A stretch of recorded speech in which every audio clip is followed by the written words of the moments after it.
chegamos ao nosso segundo episódio do Desarmadas. E hoje o ar aqui está um pouco diferente, porque a convidada de hoje é para fazer você tirar tudo que você tem no armário. Personal brand, consultora de imagem, estilista, cuida do seu visagismo. Nós temos hoje aqui no estúdio conosco para contar a sua história, falar sem censura e tirar as suas dúvidas quanto aos mitos e verdades da psicologia, Alessandra Leão. Seja bem-vinda, Alê, ao estúdio do Desarmadas. Muito obrigada pelo convite. Estou muito feliz por estar aqui e honrada, muito feliz mesmo. Alê, o nosso grande objetivo aqui do Desarmada, desse podcast que eu falo, é um podcast diferente como você nunca viu. Porque a ideia aqui é você sentar e sentir tudo aquilo que você sempre teve vontade de dizer, sem armaduras, sem travas, totalmente a essência pura que cada ser humano traz em si. E é nessa essência que eu quero começar com você, te perguntando, Alessandra, quem é você na sua história?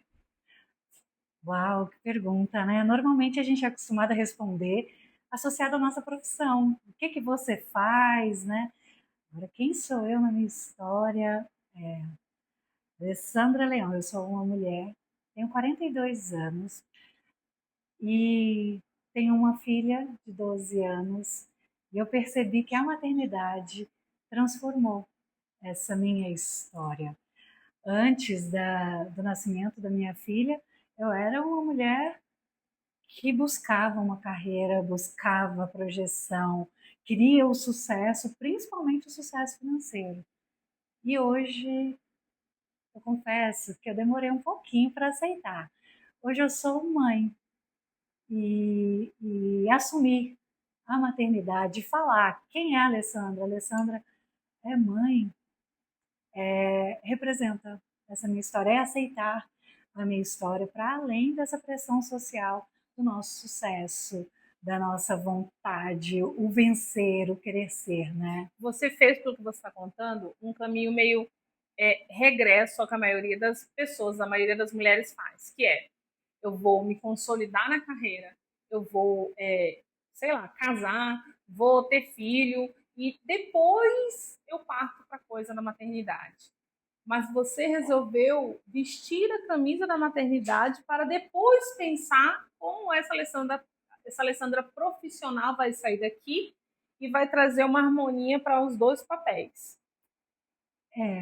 Eu confesso que não foi muito desejada a minha gestação. E é interessante porque eu tive uma sessão profissional muito jovem.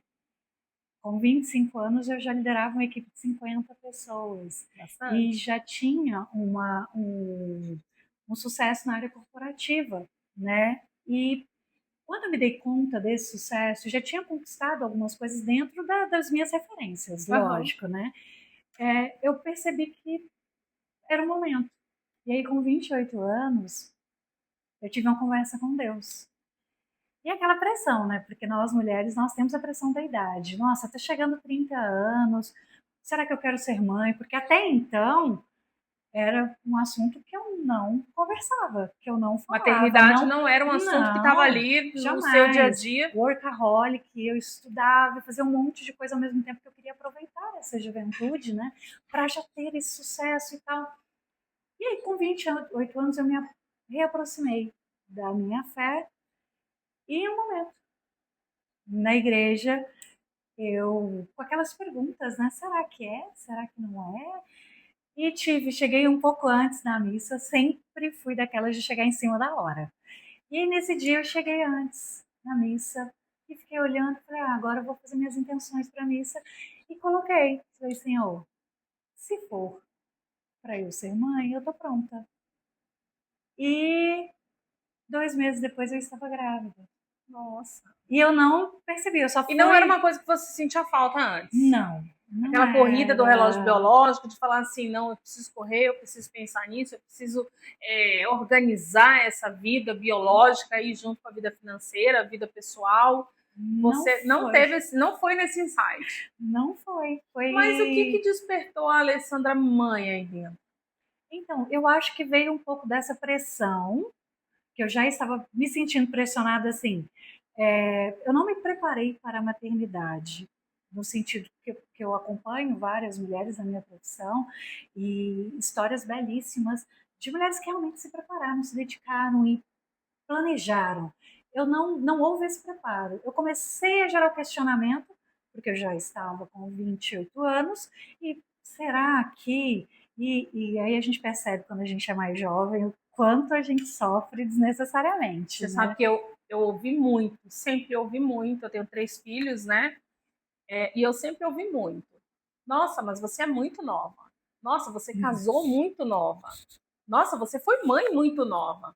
E eu realmente, eu fiz também um caminho, inclusive acho que muito natural para as mulheres brasileiras, que é casar muito cedo, ter filhos muito cedo e depois, não digo se arrepender, mas pensar naquilo que você deixou de ser ou deixou de construir para si, não no sentido da vida financeira, porque eu falo assim, gente, a vida financeira ela é importante para qualquer aspecto da sua vida.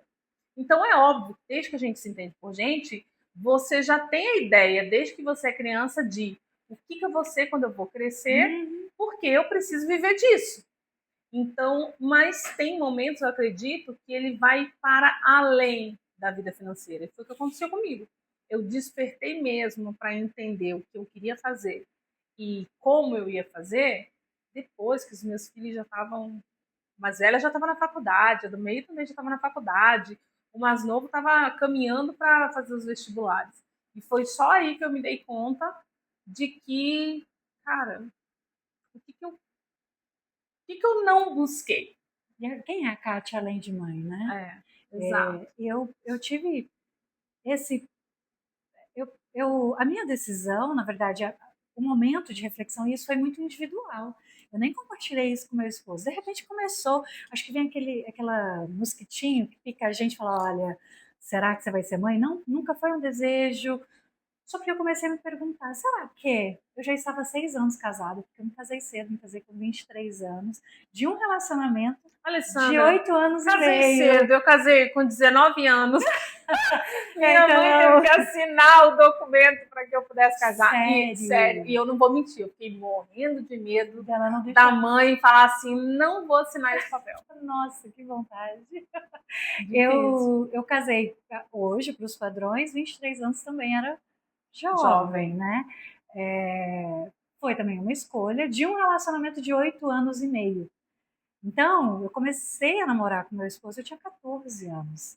A gente construiu tudo juntos. E eu acho que aos 28 anos, acho que eu olhei para o lado e falei, acho que a gente já está pronto para o próximo passo. E Porque foi essa hoje você está quantos construção. anos casado? Nós vamos fazer 24 anos de casado. E sabe, gente, eu abro aqui um parêntese, trago aqui um pouco da psicologia. Que essa questão de que eu ouço muito, claro, nunca li nenhum estudo, não vi artigos sobre isso, mas o que a minha experiência de vida já me trouxe é que casais que constroem juntos, eles permanecem juntos por muito mais tempo. É muito interessante isso, né? Porque são pessoas que conseguem ver que ali tem dois profissionais e que ambos os profissionais precisam alcançar o seu tão sonhado momento de falar assim, agora eu me tornei um baita de um profissional.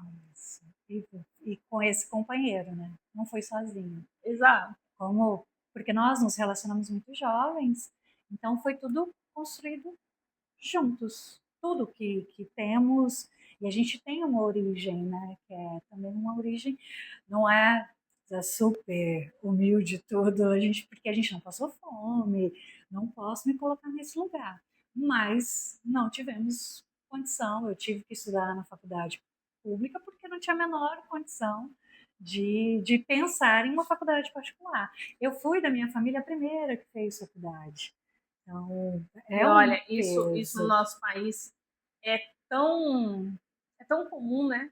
Isso. No nosso país é tão comum, com tantas poucas oportunidades de estudo, eu ouço muito isso. Depois que eu fui para a faculdade, fui sentar num banco de uma universidade paga, eu ainda assim eu ouço muito isso. Eu sou a primeira pessoa da minha família a fazer um curso superior. E isso é muito. Só quem passa por isso tem essa consciência. Eu acho que eu falar, eu sou a primeira da minha família que fiz a faculdade, concluí a faculdade. A primeira a entrar na faculdade. Talvez quem tem uma família com um cenário diferente não tem a mínima, mas é uma responsabilidade que a gente assume.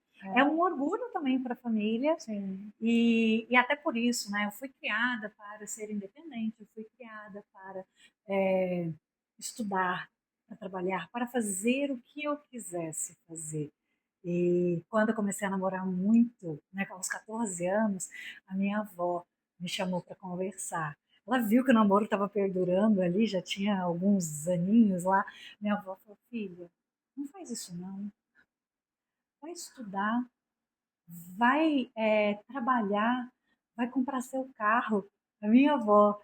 Então eu vim dessa família que acho que tinha essa projeção. E eu sei que algumas amigas da minha faixa etária, pessoas próximas, não ouviam isso, nem dos pais, porque eu sou do interior. E lá ainda tinha muito. Começou a namorar, tem que casar logo. Começou a namorar, tem que casar logo. E a minha E família, o isso fala muito contrário. desse processo histórico que tem de novo no nosso país, né? De mulheres que tiveram que casar com 13, 14 anos de idade e viveram a vida inteira para a família e para servir, né? De certa forma. Graças a Deus o mundo evolui, tudo evolui. Sim. E hoje o olhar de muitos homens, não de todos ainda, né? Mas o olhar de muitos homens em relação ao matrimônio tem mudado muito, né?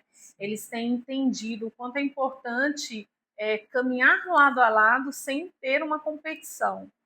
Eu não posso reclamar do meu, eu não posso nem fazer propaganda também, gente. Não, é ruim. Não sugiro para ninguém, então fiquem calminhas aí.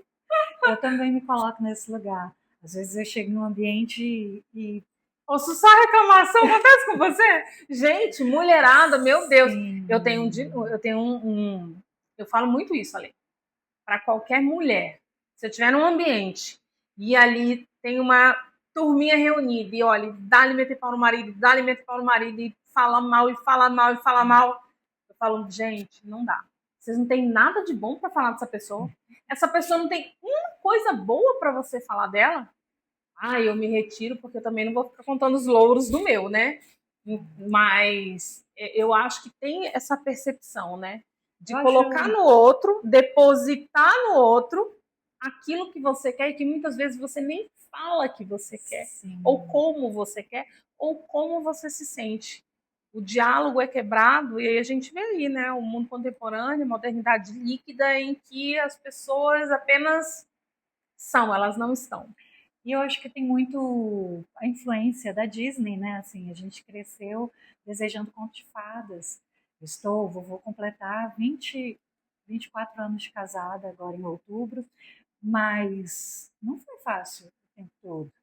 Eu decidi me manter, isso, eu decidi me manter casada. E tem muita gente que não decide manter-se.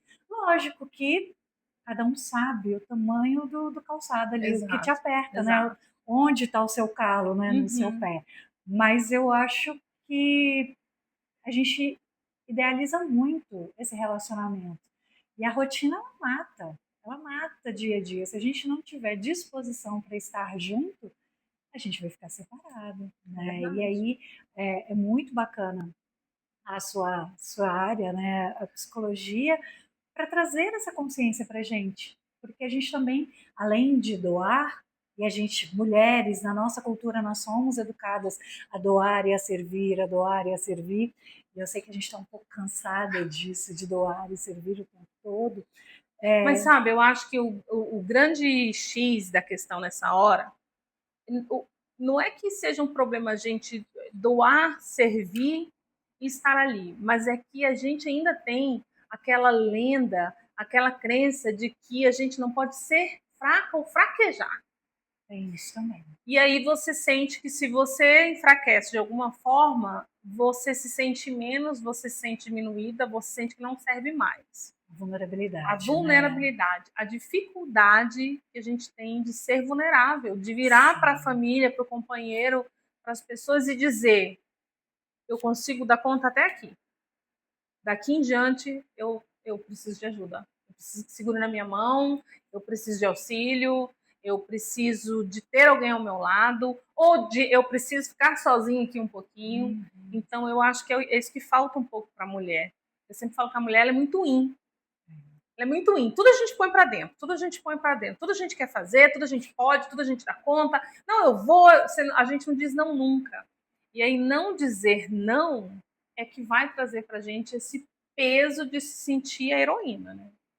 E aí, no meu trabalho atual, né, como consultora de imagem e desenvolvedora de marcas pessoais, eu trabalho justamente para trazer essa segurança para a mulher no sentido que, além de a gente não ser vulnerável, a nossa imagem é um peso muito grande, porque, nossa, já tem umas ruguinhas aparecendo, já tem uma gordurinha ali, eu já não sou mais tão jovem. A pele e já aí, começou a dar aquela caída, e, assim, e opa.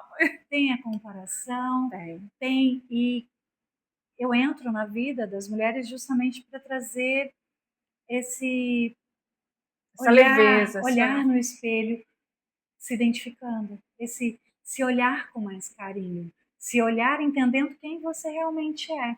E aí a gente trabalha a autoestima. Então, meu trabalho não é diretamente mexer com a autoestima ou desenvolver ou elevar a autoestima, mas é a partir do mexer por fora, a gente trabalhar por dentro. E aí, quando a gente se sente mais com a autoestima em dia, a gente consegue conversar, E a gente como, consegue falar. e como é para você hoje? Quem é a Alessandra Leão, a personal brand? Ai, hoje, quem é essa Alessandra? Uma mulher que empodera outras mulheres. Com o personal branding, eu consigo trazer para a mulher um olhar que vai além da superficialidade. Não é sobre a roupa, não é sobre o shape, não é sobre o cabelo perfeito. É sobre a impressão digital que você quer deixar no mundo. É sobre o que você quer comunicar aos outros sem precisar dizer uma palavra. E isso é tão Isso que gratificante. você trouxe é muito importante, porque as pessoas elas têm a crença de que a comunicação ela é só aqui, ó, verbal. Você acha que você só comunica de forma verbal, quando na verdade a fala verbal aí tem estudos que dizem que ele só corresponde a mais ou menos 20% O restante é o nosso comportamento não verbal. É aquilo que a gente comunica com a nossa fisionomia, com os nossos gestos, com o nosso corpo. O seu corpo fala o tempo inteiro. E tem uma pegada aí muito interessante da psicologia que é o seguinte: você não consegue, pode tentar, só se você for aqueles atores da Globo muito bom, mas a sua fisionomia, ela pode falar o que você quiser, mas o teu corpo vai te trair, com certeza. Que a gente. E aí é interessante, né?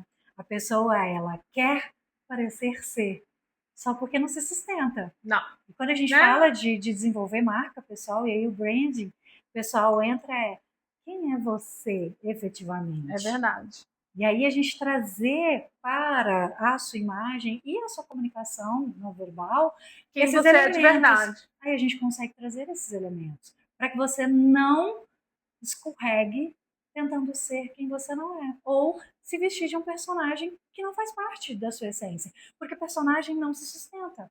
Não. A gente tem que viver e as E, pessoas estão gente, buscando ó, a verdade, né? personagem não se sustenta em todos os aspectos da sua vida.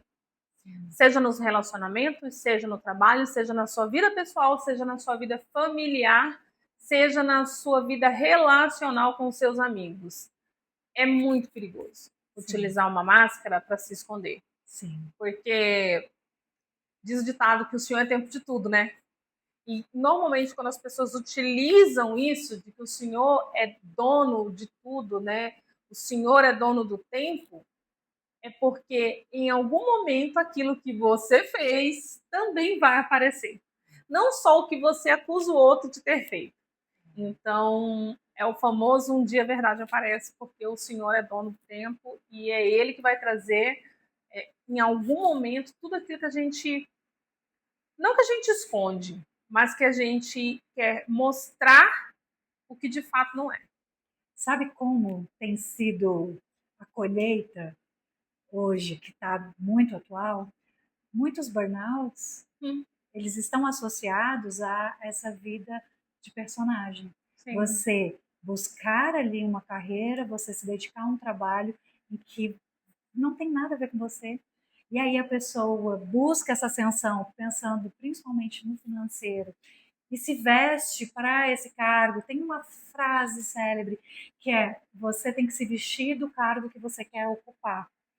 Isso traz uma pressão tão É por isso, viu, Ale, que o grande. pessoal critica, tem muita gente que critica, mas eu, por exemplo, chego em casa, arranco tudo. Eu me visto da roupa que eu quero em casa, que é aquela roupa velha, aconchegante, camiseta do marido, short, Conforto. conforto. Porque é óbvio que a gente não consegue ser o profissional o tempo inteiro, a mãe o tempo inteiro, né? A namorada o tempo inteiro, a esposa o tempo inteiro. A gente é feito de pequenas construções do nosso Sim. ambiente e é preciso viver cada um deles. Uma das etapas do meu trabalho, a gente faz a identificação dos papéis. Quais são os papéis que você ocupa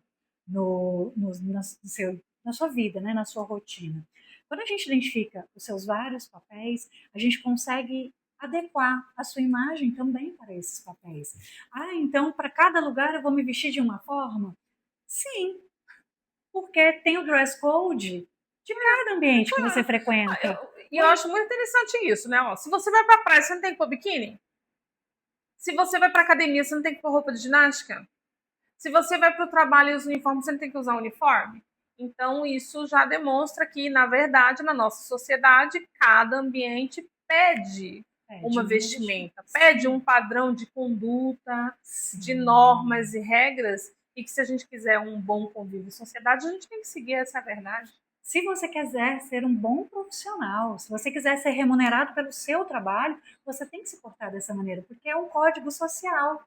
E quando a gente desrespeita esse código social, aí a gente tem, né, as pessoas que se destacam.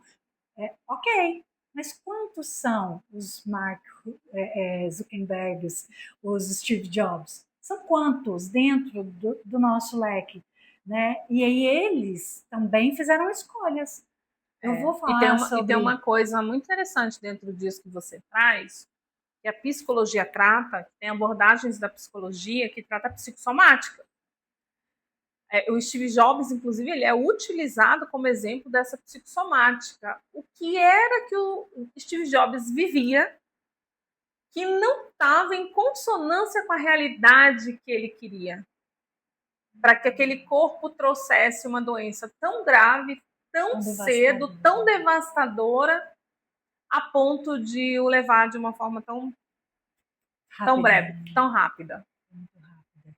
Eu ouço, quando eu vou falar sobre imagem, principalmente para homens. Ah, não, Alessandra, eu prefiro me vestir de qualquer jeito, olha aí. O Steve Jobs ia sempre do mesmo jeito. Olha só, o outro usa só camisa preta, só camiseta preta, isso aqui. Pois é, o que você criou, para começar? Né? Um criou a Meta, e o iPhone. O que você desenvolveu? Uhum. Como é que está hoje a sua relação com as pessoas, com o seu círculo e as pessoas com quem você vai negociar, que você vai se relacionar? Será que cabe isso? Se couber, tá tudo certo. Se isso não te afeta, tá tudo certo. Não existe uma regra, Kátia, de para vir aqui você tem que Mas vestir a daquele outro. sua verdade, ela precisa vir à tona, não é? Precisa. Porque, gente, pensa comigo, é como uma pessoa que busca terapia. Você vai em busca de uma terapia. Quando você senta naquele espaço, você precisa ser verdadeiro. O que te levou até a terapia? Assim como eu busco aqui o serviço da Alessandra de personal brand. Aí eu chego lá e falo, não, é que eu estou muito satisfeita com a minha imagem. Ah, não, né? É, Não, se você não tinha buscado um personal brand. Sim. Né? Então, mesmo que não seja uma insatisfação muito pessoal, mas algo está te incomodando ali. Então, vamos ser verdadeiros e dizer, cara, minha vida tá uma... né? Eu preciso mudar isso aqui. E aí aceitar que você vai passar por todo um processo para entender quais são os caminhos e quais estratégias você vai utilizar para chegar lá. Sim, existem pessoas que vão me procurar porque quer acelerar o resultado. Ou então fez uma transição de carreira e não está conseguindo fazer a adaptação para esse momento. Então, a gente identifica quem é essa pessoa e faz essa comunicação com o ambiente atual, respeitando essa essência, essa característica e esses papéis que ela ocupa, para que ela se sinta muito à vontade, para dar continuidade a esses projetos que ela quer atingir, ou para gerar essa aceleração, né, que ela deseja. Então, é possível, não o personal brand não é para te mudar, não é, mas pode mudar. Não é para te engessar, principalmente isso, não é para te engessar. É para você se olhar no espelho, se reconhecer e se sentir capaz de alcançar os seus objetivos, né? De uma forma leve e que as roupas não sejam um problema. Um peso, né? E aí eu pego muita cliente. Ontem uma me mandou mensagem, teve um convite inesperado, e ela me mandou mensagem: Alessandra, eu tô pensando em desistir, não ir, porque eu não tenho roupa. Meu Deus. Como pode isso? Ai, gente, olha, isso aí vai pro meu outro podcast, porque vocês logo saberão da novidade, porque isso é uma fake news. Quando a mulher vira e fala, eu não tenho roupa para ir. Vamos conversar, vamos aprofundar nesse assunto, porque acho que me arrisco a dizer que 75% das mulheres realmente acreditam que não tem roupa, apesar de ter um guarda-roupa abarrotado. Mas a gente pode resolver. O meu eu te garanto, depois você corta, tá, Paula? O meu eu te garanto, ele é enxuto. Eu imagino. Aliás, deixa eu contar pra vocês aqui, eu não deveria estar com esse look, tá?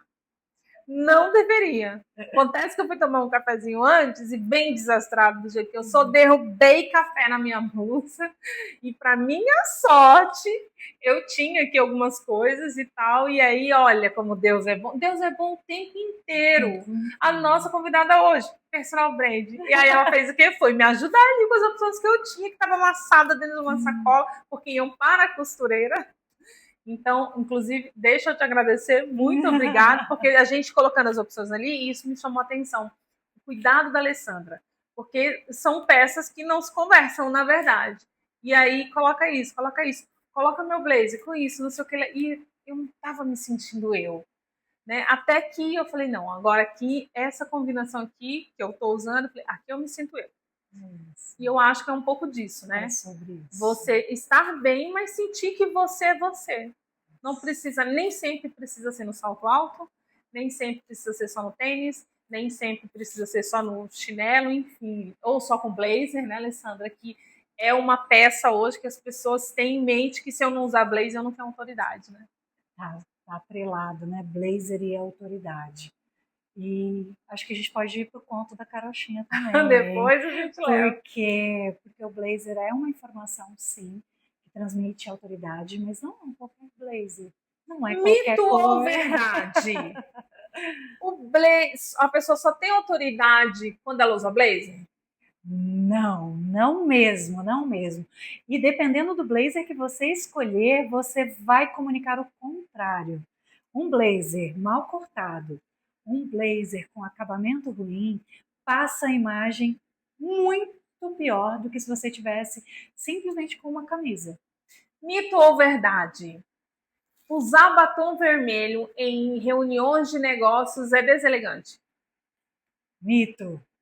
Porque dependendo do objetivo que você tiver naquela reunião, o batom vermelho pode facilitar a sua comunicação. O batom vermelho é uma arma poderosíssima. Primeiro, se for um ambiente masculino, a gente tem que utilizar o batom como essa ferramenta, porque homem não pode usar batom. Então, já que nós podemos usar batom, a gente tem que pensar isso é estratégico. Se você for a uma reunião e essa reunião você precisar ouvir sims, você vai apresentar uma proposta e você precisa de sims, o batom vermelho é um artifício incrível para ouvir sim. Vou testar. Tem uma pesquisa, agora eu não vou saber, né, porque eu não vim preparado aqui para isso, mas tem uma pesquisa que diz que quando uma mulher está com batom vermelho, a probabilidade de ela ouvir um sim é muito maior do que se ela tivesse com batom nude. Por quê? Mulheres, ouçam isso! Eu já até tô vendo o corte. Por quê? Porque a cor vermelha, ela chama a atenção por si só. Ela comunica poder, sensualidade. E quando a gente traz para a região da nossa fala, faz com que as pessoas prestem a atenção na nossa boca.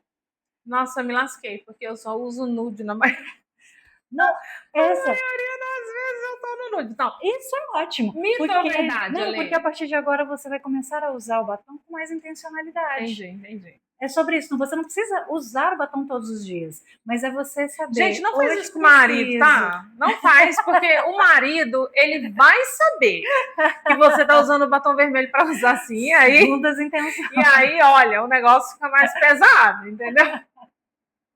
Ale, agora, mito ou verdade? Usar roupa colorida também tira autoridade no mundo corporativo. É mito. Por que que é mito?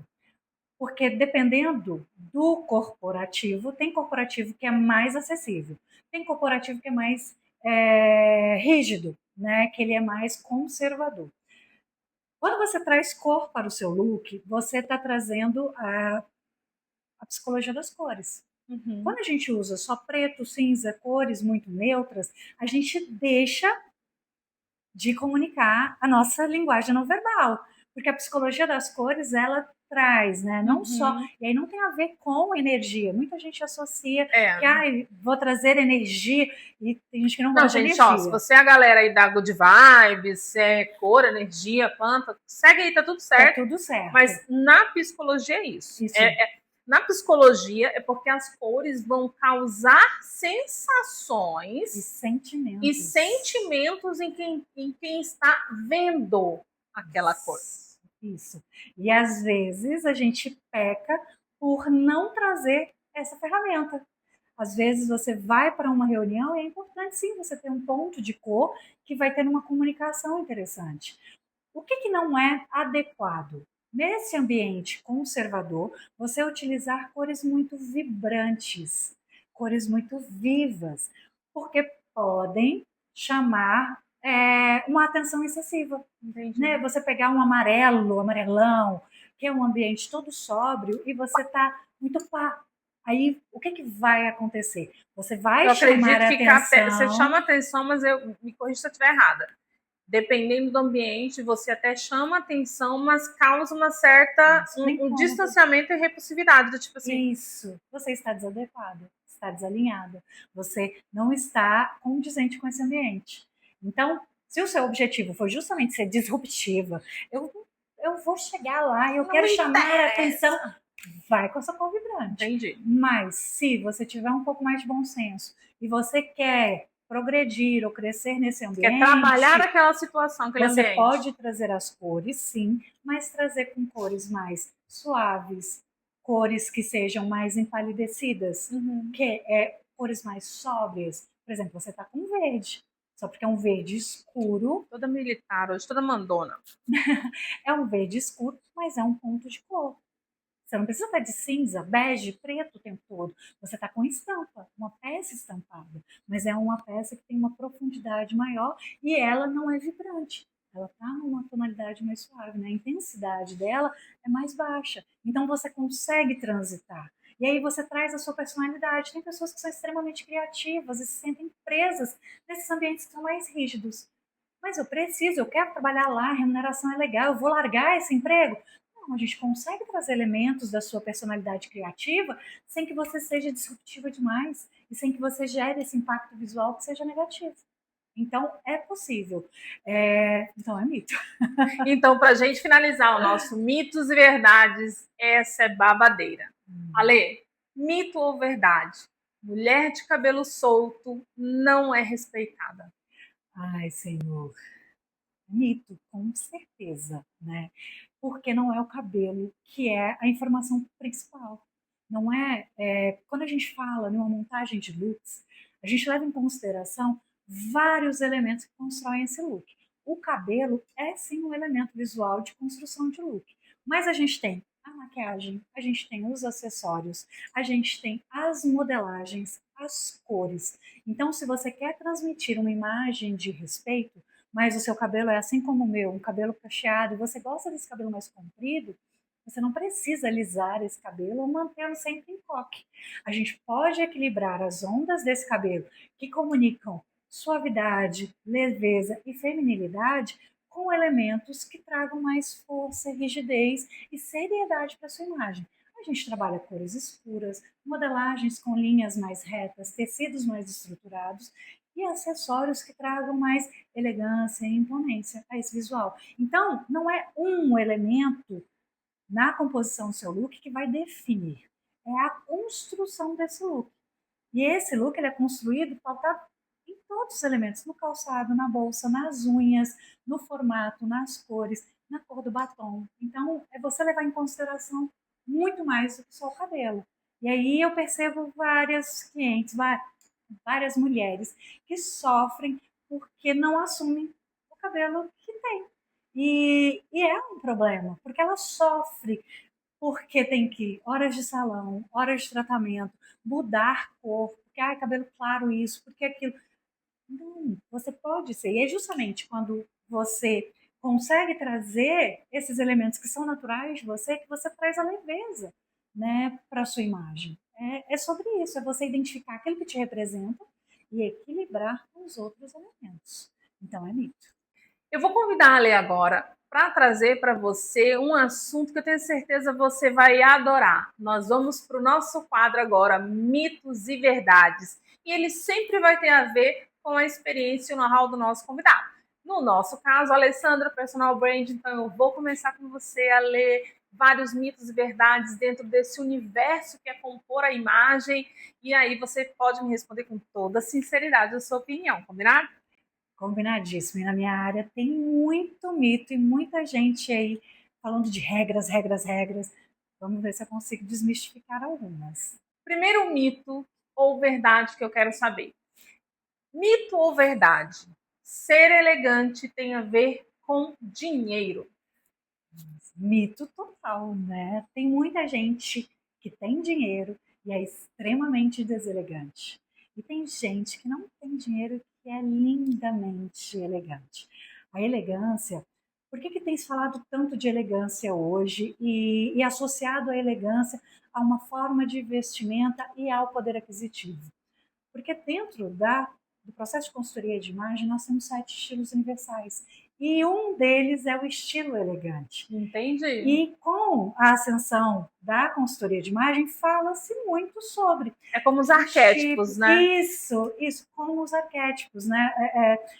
Fala-se muito de arquétipo aí na área de marketing, na parte da psicologia também. Na consultoria de imagem, a gente fala muito sobre os estilos.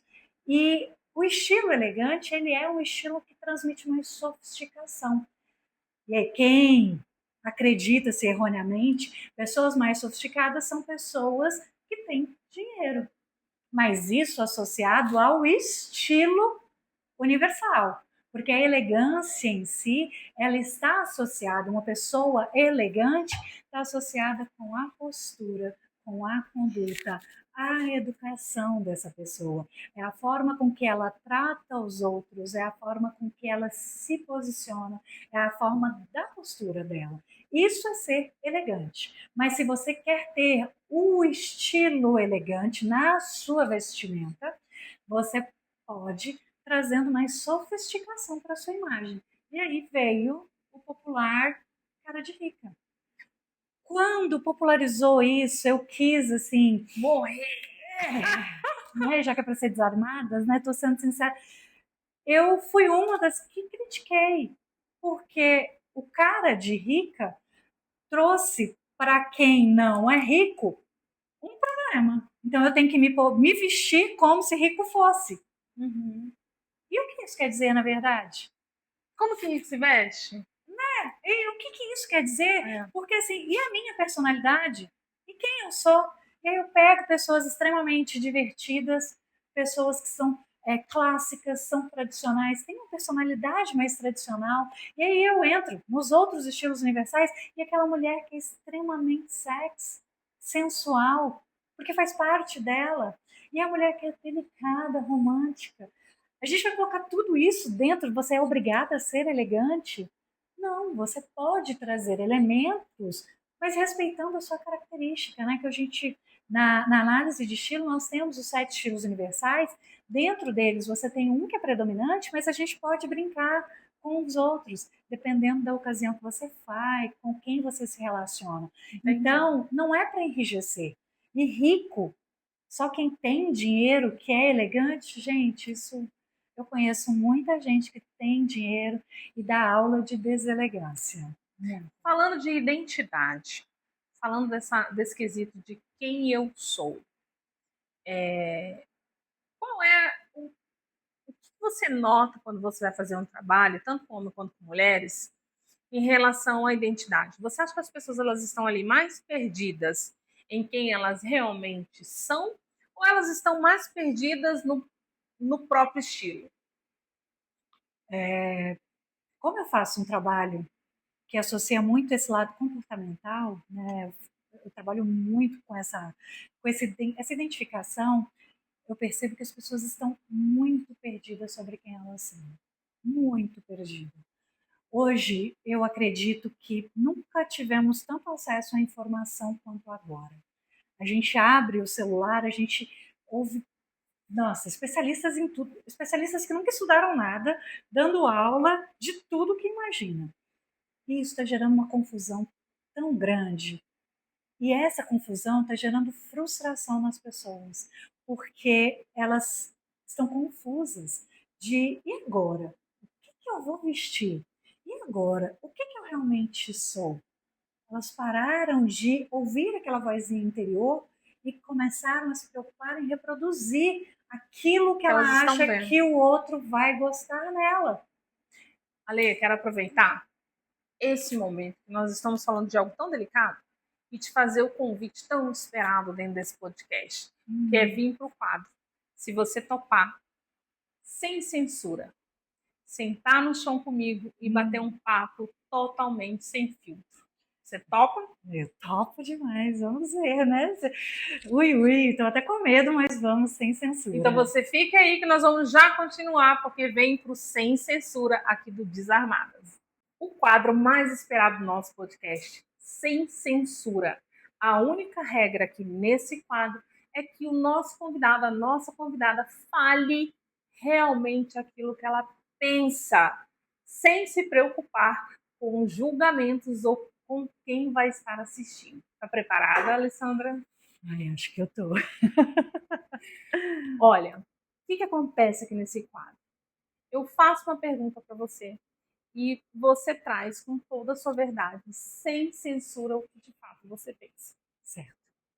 A minha pergunta para você, para a gente começar, é o que de mais importante a Alessandra já fez para ela mesma? Nossa, essa pergunta você começou muito bem. O que mais importante eu fiz para mim mesma?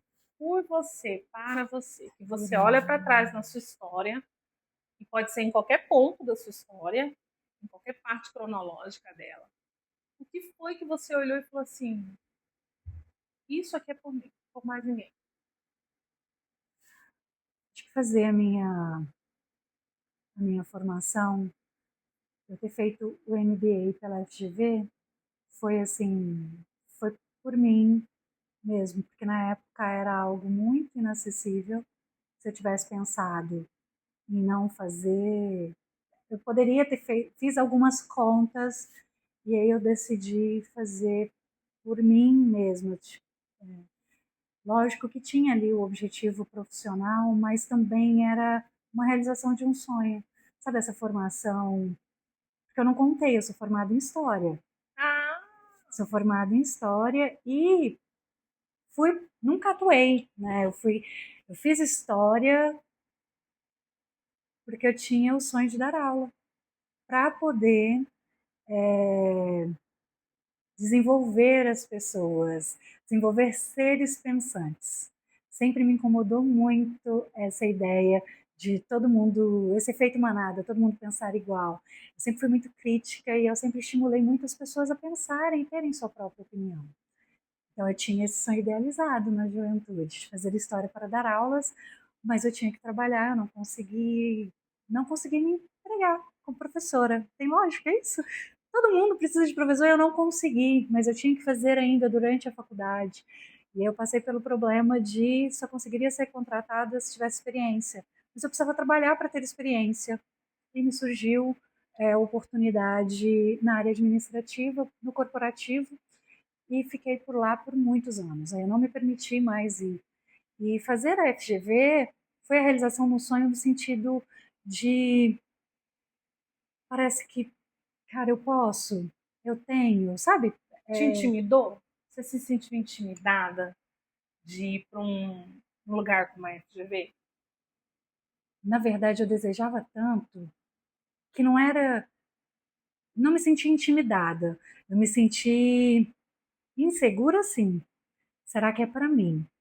Mas essa insegurança não me intimidou, me fez, eu vou, eu Mas vou. por que, sem censura, você achava que não era para você? Por quê? Por quê? Porque eu acho que era para quem tinha dinheiro. Não era para mim. Eu estava ali no lugar errado, sabe? E eu não tinha. E eu já me intrometi nisso, nessas coisas, assim, de me permitir ir onde não tinha dinheiro. E hoje, na minha profissão, é interessante, porque eu atendo pessoas que têm muito mais dinheiro que eu. Muito mais, né? Que têm acesso a coisas, assim, que não fazem parte da minha realidade. E às vezes eu me paro e dou uma travada. Será que eu sou realmente Então, capaz de então estar? eu faço para você uma reflexão provocativa. Ai, lá vem. Será que aquela Alessandra lá de trás, que quando se inscreveu e foi fazer um MBA na FGV, e em algum momento da sua história você olha para você e fala: esse lugar não é para mim. Quando eu encontro hoje, depois de não sei aí quantos X anos na sua história, pessoas com esse poder aquisitivo, que são seus clientes, que eu tenho certeza que do jeito que você olha para você, tipo, isso aí é o de menos. Mas você ainda tem essa crença Sim, de se sim, sentir tipo, oh, sim. Tem essa crença, isso é verdade. Isso é verdade. e aí? E aí que a gente respira. Eu sei que essa crença me limita em muitos projetos, que eu acho que eu poderia estar em outro patamar, talvez, mas parece que eu não Ela ainda sei, é uma né? barreira para você. Ainda é, ainda é. Aquela, acho que faz parte da nossa cultura, assim. Eu tenho que, e eu me cobro muito sobre isso, porque eu falo de imagem e de posicionamento. Então, eu preciso que a minha imagem esteja coerente com aquilo que eu falo. E se eu ainda não tenho esse poder aquisitivo das pessoas que eu estou atendendo, parece que eu sou meio que uma fraude. Tá, então vamos. Olha, gente, olha o quanto isso é grave. Gente, eu nem sei se isso devia estar aí no ar. Se você tem alto poder aquisitivo, não ouve isso, Não, eu não, dou conta. olha. A questão não é com quem Ah, tem um poder autoaquisitivo, conforme ela falou lá no início. A questão é como ela se sente, porque ela se sente uma fraude quando ela está muito perto dessas pessoas. Porque, conforme ela falou, ela trabalha com imagem e posicionamento e ela tem que, na cabeça dela, tá, gente? uhum.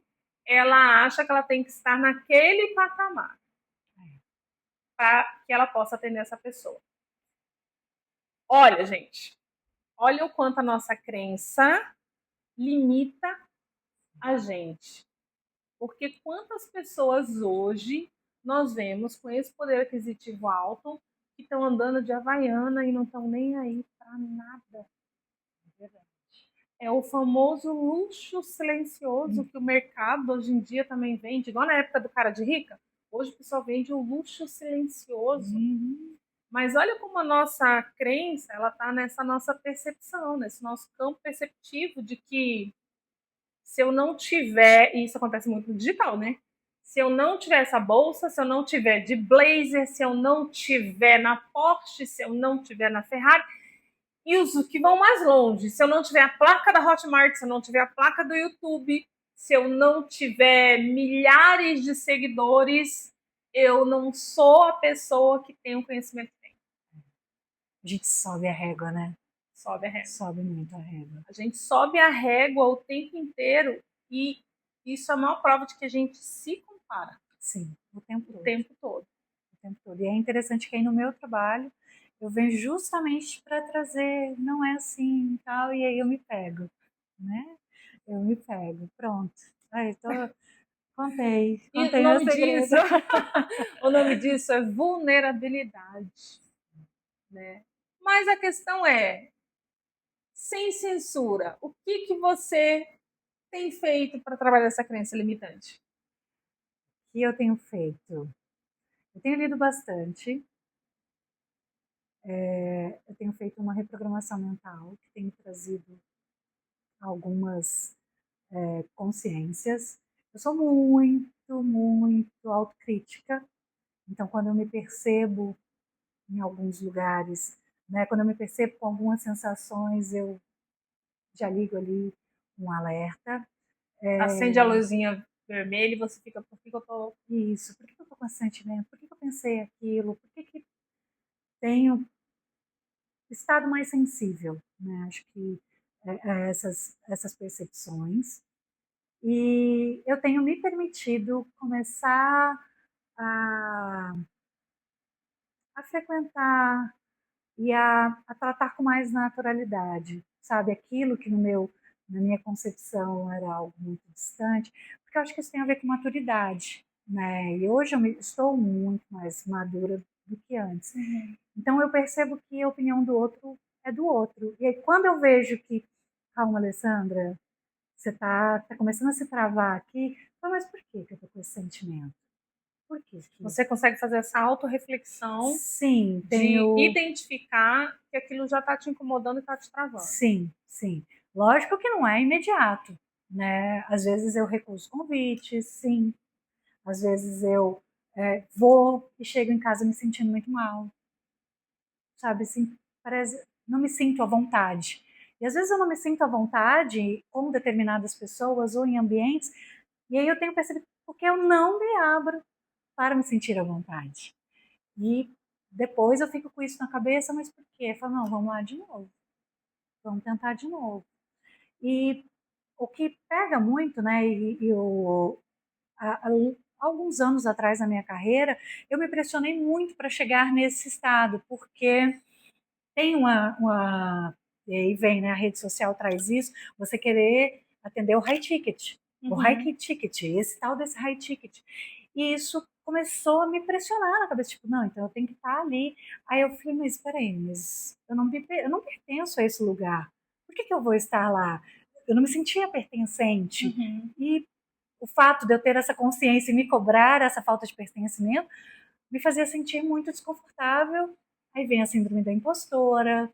Aí... E olha, você tocou num assunto, a síndrome da impostora. Eu participei, inclusive, de uma pesquisa no ano passado na faculdade, que a gente fez uma pesquisa breve, assim, aqui em Goiânia, sobre a síndrome da impostora. E a 80% das respostas esmagadora, as mulheres têm mais síndrome, porque essa síndrome ela era chamada síndrome do impostor. E aí os estudos foram revelando que as mulheres se sentem mais impostoras. E aí modificou-se para a síndrome da impostora. Porque a mulher, em quantidade esmagadora, ela se sente, na maioria das vezes, impostora no conhecimento que ela detém. Sim. Ela sempre delega o alcance dela à sorte. Ah, ou foi porque eu usei aquela bolsa. Ah, foi porque eu usei aquele batom. A capacidade mesmo, né, que está ali interna e que a gente traz para fora, ela fica de ladinho, bem escondidinha. Ah, será que foi porque eu sei tudo isso? Não. A síndrome da impostora, ela traz isso. Não, foi porque você teve sorte. Não, imagina, foi porque você usou a camisa da sorte. Né? Menos porque você tem aquela qualidade, você tem Você é aquele, capaz, você é né? capaz. E a gente faz isso, né? Isso é verdade. E o que mais te incomoda quando você sente que você deu essa derrapada consigo mesmo? O que mais me incomoda é que aí vem algumas reflexões de, mas será que esse é o lugar que eu realmente quero estar? Será que isso faz parte De de você? quem eu sou? Será que estar ali, porque eu convivo com muitas mulheres, né? Muitas mulheres. Mulheres, assim, incríveis, maravilhosas, mulheres detestáveis. E, Gente, a gente precisa normalizar, né? Quem ataca a gente não é o tal do homem, é a mulher. infelizmente, a gente precisa se curar, né? Precisa De muita de coisa. muita coisa. E aí, atualmente, nessas reflexões, nesse me observar, me entender, tem vindo muito forte. Que aquilo que eu busquei quando eu fiz história, que era justamente trazer senso crítico, poder empoderar as pessoas a partir do conhecimento, a partir, sabe, você poder pensar mesmo, você ter a sua opinião, eu estou conseguindo trazer agora para o meu trabalho. E E trazer a sua historicidade, né? De onde eu vim, para onde eu vou e onde eu estou. isso, Tem um princípio sistêmico na psicologia, na abordagem sistêmica, que fala que nós não somos, nós estamos naquele momento, daquele jeito, daquela forma. acredito muito E nisso. a evolução ela é contínua, a vida ela é flutuante, porque essa água já não é mais a mesma daqui a alguns segundos. Uhum. Né? E eu acho que trazer a importância desse autoconhecimento de que eu sinto um desconforto, mas não significa que esse desconforto vai permanecer na minha vida e que é uma instabilidade ali a ser trabalhada, no sentido de entender que as coisas são instáveis. Porque a gente vive buscando a estabilidade, achando que as coisas são lineares e retas, e elas não são. Sim. É igual a felicidade, né? Não é um estado constante. Você está ali sempre naquela busca, porque tem dia que você vai estar triste e tá tudo bem. Uhum. Tem dia que você vai estar super feliz, e tem dia que você vai estar mais ou menos. Tem xoxinho. E a gente entender, né, que não dá. E esse processo evolutivo, a maturidade tem me ajudado muito a entender que dá para ser mais leve, que dá para ser eu mesma, que dá para eu ensinar sim, eu sei sim, e eu preciso, a minha busca por conhecimento, ela vai continuar, mas não porque eu não sou capaz, mas é porque me faz sentir mais forte. Quanto mais eu sei, quanto mais eu ensino aquilo que eu sei, quanto mais eu aprendo, mais empoderada eu me sinto. Se E isso você me faz muito fosse, bem. se você fosse hoje, com a maturidade que você tem, dar um conselho para quem se sente assim, para quem tem esse sentimento de isso não é para mim, ou esse lugar não pertence a mim, ou eu me sinto desconfortável nesse novo. O que você diria para essa mulher? Primeiro entenda por que você quer estar nesse lugar. Porque às vezes a gente deseja estar em lugares por pura projeção. Porque alguém idealizou e colocou isso que era bacana, estar lá.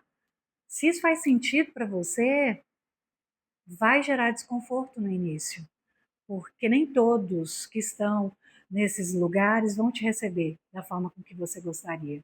E a gente quer se sentir à vontade e bem recebido. E eu percebo que nesses lugares que eu frequento, em alguns deles fica muito claro que, calma, mantenha-se. Será que você é muito velado, mas tem.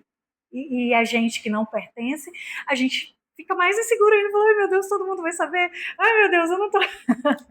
E pode ficar nervoso com isso. Mas se é o que você deseja, estude qual é esse lugar. Vista-se sim adequada para esse lugar. Porque se você tiver alinhada, se você tiver com a imagem ok, você pode estar nervosa por dentro, mas você vai parecer ali estar impecável. Ou seja, a imagem para aquele lugar vai te dar a segurança necessária para dar o primeiro passo rumo ao lugar que você quer pertencer. Isso. E faz muita diferença. Se você chega num lugar que não é o confortável, né, que não é o seu lugar, seu habitat, se você chega e você se sente desconfortável com a sua imagem, todo mundo vai perceber. Ou você vai passar a maior parte do tempo no banheiro sentada, né? Porque você não quer ser vista ou notada. Mas quando você chega e você fala, nossa, eu tô igual a todo mundo, você vai se sentir até livre para conversar com as outras pessoas, interagir. E isso é muito forte, isso é muito real. E se alguém duvida disso, me chama lá para a gente poder conversar, porque a gente precisa conversar. Ale, obrigado por se deixar ser vulnerável, obrigado por se desarmar nesse momento aqui sem censura, que é tão importante para milhares de pessoas que passam e sentem o mesmo tipo de coisa. Ai, obrigada por me dar essa oportunidade. Confesso que estou aqui um pouco nervosa ainda, que são coisas que a gente não fala, Não. né? Falar, a gente sente... falar das nossas vulnerabilidades é muito difícil. Muito difícil. Muito difícil. E parabéns pelo programa, parabéns por essa ideia, e que a gente possa, assim, se desarmar para a gente ser quem a gente realmente é. A gente não precisa estar armado o tempo todo, né? Na verdade, tem uma frase de uma consultora famosa que ela fala que você tem que vestir a sua armadura. Eu acho que a gente não tem que vestir a armadura, porque a gente não vai para a guerra. Quando a gente sai de casa preparada para uma guerra, a gente já sai com um peso e uma responsabilidade muito grande de ter que vencer. Isso sem contar que o comportamento bélico nunca é a melhor saída. O que será, né? A gente pode, às vezes, se a gente for com uma flor, ao invés de estar com a armadura, a gente vai conseguir abrir muito mais espaço. Mas eu entendo que cada ambiente, cada propósito, cada objetivo pede uma postura. Mas a gente não precisa estar armado, a gente se desarme. Parabéns pelo podcast, pelo programa, é maravilhoso. E se você não segue o canal, aproveita, toca aqui, segue o canal e venha assistir os 2 episódios que loguinho vão estar no ar e venha fazer esse canal crescer para que muitas mulheres, para que muitos homens possam assistir e se identificar com tudo que a gente fala aqui.